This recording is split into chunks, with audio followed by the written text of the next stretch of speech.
Praise the lord. దేవుని నామానికి మహిమ కలుగును గాక. ప్రభునందు ప్రియ సహోదరులారా, సహోదరీమణులారా,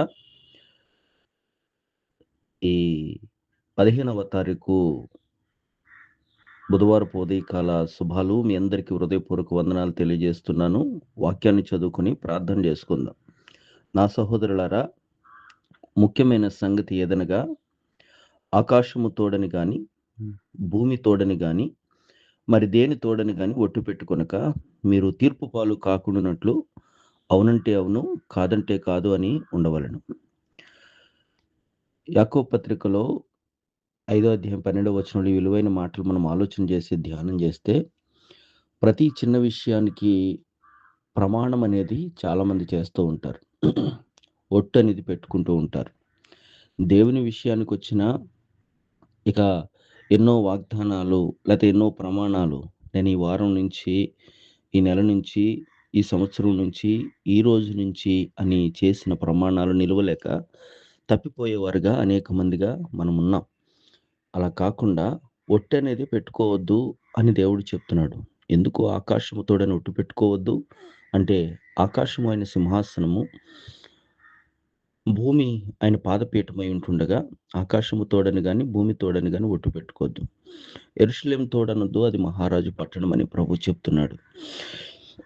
నీవు అవునంటే అవును, కాదంటే కాదు అని నీ మాట లేకపోతే గనక, నీ నోటి నుంచి వచ్చిన మాట నీకు శిక్ష తెచ్చే అంతదిగా లెక్కల్లో రాయబడుతుందని, అది తీర్పులోనికి వచ్చినప్పుడు నీవు మరిచిపోవచ్చు. కానీ ఆ మాటలు రాయబడ్డావు గనక నీకు తీర్పు తీర్చేటప్పుడు నువ్వు చేసిన అప్రమాణాలు, నువ్వు చెప్పిన అబద్ధపు మాటలు, నువ్వు ప్రమాణం చేసి నిలవలేని ఆ స్థితిగతులన్నీ కూడా లెక్కల్లోకి వస్తాయి గనక ఎంతమాత్రం ఒట్టు పెట్టుకోవద్దు అని దేవుని వాక్యం సెలవిస్తుంది. అందుకు క్రైస్తవులుగా నీతిగా, నిజాయితీగా అవునంటే అవును, కాదంటే కాదు, ఉన్నదే మాట్లాడి సత్యాన్నే పలికి, అబద్ధమును, కొండెమును, వ్యర్థమైన మోసకరమైన దూషణ మాటలు ఏది కూడా మన నోటికి రానివ్వకుండా, నోటి మాటల ద్వారా కలిగే నొప్పిని మనకు తగలకుండా, లేకపోతే నోటి మాటలు ఫలమును మనం అనుభవించకుండా ఉండునట్లు, మన మాటలు రుచికరమైనవిగా, ఉప్పు వేయబడినవిగా, నీతిగా, నిజాయితీగా, అవునంటే అవును, కాదంటే కాదుగా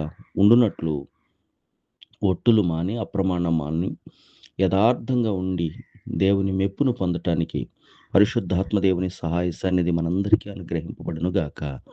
ఆమేన్. ప్రార్థన. ప్రేమ నమ్మకం కలిగిన మా ప్రియ పరలోకపు తండ్రి, కృపా కనికరము దయాదాక్షిణ్యము కలిగిన దీర్ఘశాంతుడా, నమ్మదగిన యేసయ్యా నీకు వందనాలు. గడిచిన దినాలన్నీ కూడా కృప చూపి రాత్రంతా సుఖనిద్రనిచ్చి ఆయుష్ను పొడిగించి ఉదయకాల సమయంలో నీ విలువైన మాటలు ధ్యానం చేస్తూ ప్రార్థనతో మా దినచర్య ప్రారంభిస్తూ ఉంటుండగా ఆలకిస్తున్న అందరినీ, ఏకీభవిస్తున్న ప్రతి ఒక్కరిని, ఈ గ్రూపులో ఉన్న ప్రతి వ్యక్తి కుటుంబాలను మీరు ఈ దినకాల కృపతో నింపి నడిపించమని, ఆయుష్ను పొడిగించి ఆరోగ్యాలతో ఆశీర్వదించమని, ఆయా దేశాల్లో ఉన్న బిడ్డలందరి చుట్టూ నీ కాపుదల భద్రత దయచేయండి. నేటి దినము పుట్టినరోజు, పెళ్లి రోజు జరుపుకుంటున్న వారికి నూతన సంవత్సర దయాకిరీటాలు అనుగ్రహించండి. నీవు దయచేసిన దినకాలం మా పిల్లల పనులు, ప్రయాణాలు సఫలపరిచి క్షేమాన్ని, ఆరోగ్యాన్ని దయచేయమని యేసు నామములో ఈ ప్రార్థన అడుగుచున్నాను పరలోకపు తండ్రి. ఆమేన్.